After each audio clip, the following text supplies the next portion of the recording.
আসসালামু আলাইকুম সবাইকে। দেশ এবং দেশের বাহিরে আপনারা যারা আছেন সবাইকে মাহে রমজানের শুভেচ্ছা। রমজান আমাদের মাঝে প্রত্যেক বছর আসে আত্মশুদ্ধির উপলক্ষ নিয়ে। আমাদের যেই জড়া কুরিপু, পরহিংসা, পরশ্রী কাতরতা, রাগ, ক্ষোভ সব কিছুর ঊর্ধ্বে উঠে আমরা যেন আমাদের ইফতার, আমাদের সাওম, আমাদের তারাবি এই প্রত্যেকটি উপলক্ষের মধ্য দিয়ে আমরা যেন আত্মশুদ্ধির উপলক্ষ খুঁজে নিতে পারি। আল্লাহ আমাদের সেই তৌফিক দান করুক এবং সবাই যেন আমরা এই পরিশুদ্ধির মধ্য দিয়ে আমরা যেতে পারি এবং আমরা তাকওয়া অর্জন করতে পারি। এই রমজানে প্রত্যেক বছর দেখা যায় কিছু অসাধু ব্যবসায়ী সিন্ডিকেট প্রতি বছর এই রমজানের উপলক্ষে তারা দ্রব্যমূল্যকে পুঁজি করে, দ্রব্যমূল্যকে এক রকমের সিন্ডিকেট করে আমাদের সাধ্যের বাহিরে নিয়ে যায়।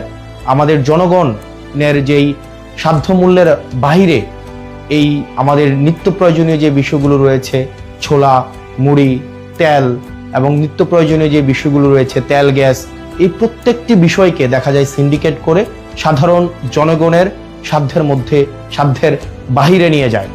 আমরা সরকারের কাছে আহ্বান থাকবে যেন এই সিন্ডিকেট, মাফিয়া, লুটেরা এবং চাঁদাবাজদের বিরুদ্ধে বিগত সময়ের মতো অন্তর্বর্তীকালীন সরকার গত বছর রোজায় যে ধরনের কঠোর ব্যবস্থা নিয়েছে এবং এই নিত্য প্রয়োজনীয় বিষয়গুলো যেভাবে মানুষের সাধ্যের মধ্যে ছিল, এই বছর যেন সাধ্যের মধ্যে থাকে সে বিষয়ে যথাযথ ব্যবস্থা নেবে। একই সাথে সাথে এই রমজানে আমাদের দেখা যায় প্রত্যেক বছর বিদ্যুতের যেই ঘাটতিটা ঘটে সেটা আমরা গত বছর দেখতে পাইনি। আমরা প্রত্যাশা থাকবে প্রত্যেকটা মুসলিম যেন এই রমজানে তার ইবাদত ভালোভাবে করতে পারে, নির্বিঘ্নে করতে পারে।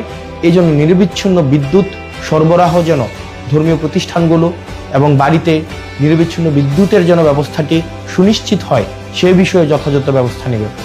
আপনারা দেশে এবং বিদেশে যারা আছেন এই রমজান উপলক্ষে আমাদের মধ্যে যেই ধরনের নেতিবাচক বিষয়গুলো রয়েছে সেগুলো অতিক্রম করে বাংলাদেশের জন্য, প্রত্যেকটি মানুষের জন্য আমরা যেন ইতিবাচকতার বার্তা নিয়ে আসতে পারি। আল্লাহ আমাদের সেই তৌফিক দান করুক।